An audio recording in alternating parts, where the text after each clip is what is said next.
welcome on board our technical experts for the day. We have Nagaraj Shetti as well as CA Rudramurthy joining us.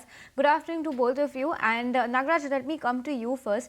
Give us a sense of the kind of move that we've expected on the market today, at least on the Nifty front, because we were expecting a muted start. That's exactly what we saw. Then we did see a run up, and now we've cooled off for a bit. And similar can be said for Sensex, Nifty Bank, and mid cap as well. Well, on the other side, the small cap is underperforming the entire breadth of the market. Give us a sense of the kind of market moves we've seen and what we can expect heading into tomorrow's session. Yeah, market has been, Nifty has been in a range-bound action around 25,000 level. A strong resistance is placed at the 24,500 at the lower levels. I'm expecting Nifty to bounce back from near the support. The range movement is likely to continue, and this is just a pause of a trend. And after that, we could see some decisive upside breakout of the hurdles once the range movement and this choppy trend completed. The take on the markets. But Rudra, what about you? Because for today, well, we are getting to see the moves on both the sides, but still holding on to that shade of green. You have been quite bullish. You still hold that stance? See, yes, good afternoon. Thank you, first of all, for having me in the show. See, we saw such a swift movement in market, and Nifty made a move of over 1,200, 1,300 point. Now we are seeing some amount of profit booking from the 25,200 resistance zone. So for me, every dips to levels closer to 24,500 will be a definite buying opportunity. Market now will see more moves on the broader, that is mid and small cap area. I'll be very stock specific and sector specific now, and also PSUs in general can do very good from here on. So for me, my bullishness remains in market. I'm just looking at time-wise consolidation and some amount of profit booking at current levels at index. Broader market will definitely participate, and Nifty will also resume back its up move. All dips to levels closer to 24,500 will be a buying opportunity. So that's the take coming in. Anything below 25 looking good to buy. Buy on dip strategy is being recommended by CA Rudra right now. But we'll have our experts join us again on the other side of this very short break. Viewers will be right back. You stay tuned. Welcome back to Closing Trades right here on ET Now. The Indian markets are holding up well despite the fact that for now the cues that we are getting it from the globe, and especially the US futures, they are tanking lower. But nevertheless, we are still holding on to that shade of green.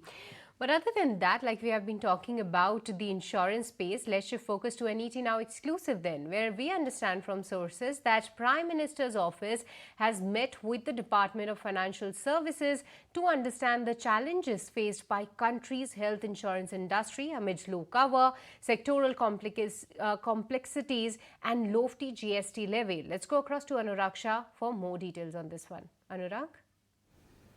PMO officials had a meeting with DFS yesterday, that is 20th of May, related to health insurance services and coverage in health insurance. So PMO has directed to ensure better health insurance services and faster cashless claim settlement. There is also focus on improving quality and reach of cashless services across the nation. As we know that as per the IRDA report, the penetration of health insurance has dropped and the growth in insurance sector has also decreased. So that was a cause of concern for PMO, and there are complaints related to health insurance services also, the deduction in health insurance claim.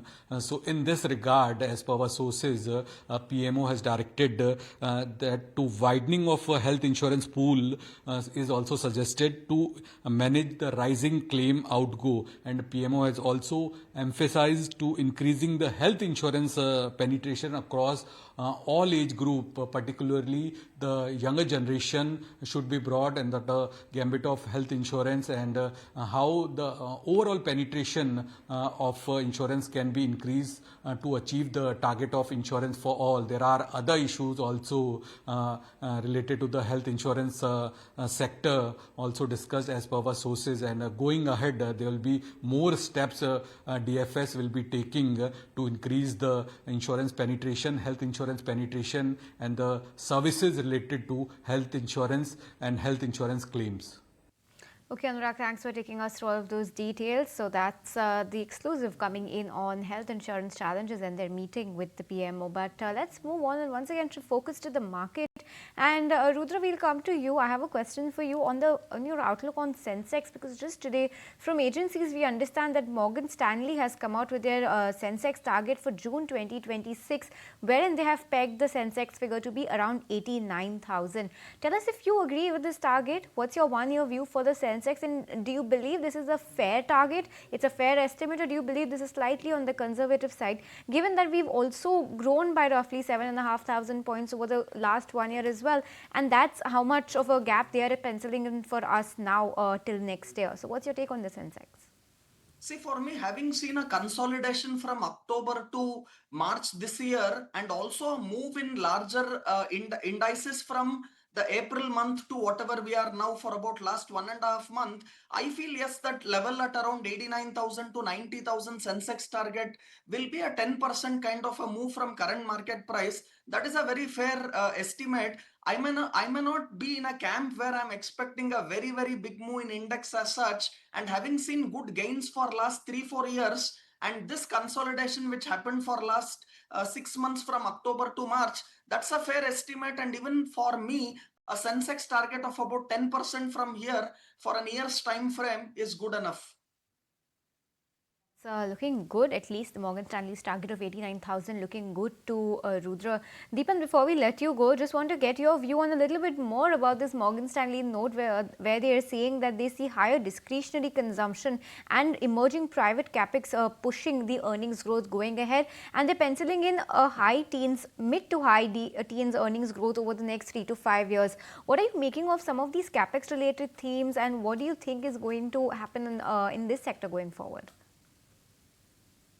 No, I think the report resonates with me, and as I said, that this one of the winners of this earnings season have been the urban discretionary spend, where a lot of retail and related businesses, consumption-related businesses, are done very well, and capex cycle also should start to improve according to me.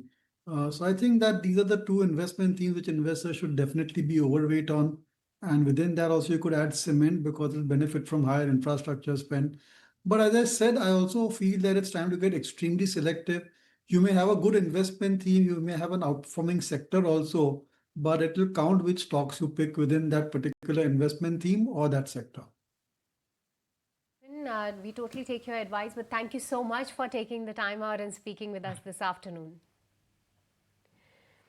All right, viewers, with this, let's move on. And Nagaraj, just wanted to have your take on some of these pharma counters, because that theme is also once again making a comeback. And off late, for this particular month, Nagaraj, there has been a lot of sector churning for a couple of days. One such sector picks up, and that does really well because we have seen this happening from the likes of for metal counters. The auto pack was buzzing just last week. But do you believe it's time for the pharma counters to do well? Yeah, at least for some time, Nifty Pharma has bounced back from the lower levels, and we have seen previously this sector was underperforming. Recently, we have seen some good outperformance from the lower levels, and this upside momentum is likely to continue. There are some frontline stocks like Arrow Pharma, Lupin, and Dr. Reddy's, Davis Lab are they are placed at the very well technical point breakouts, and I'm expecting more upside in the frontline pharma stocks in the near term.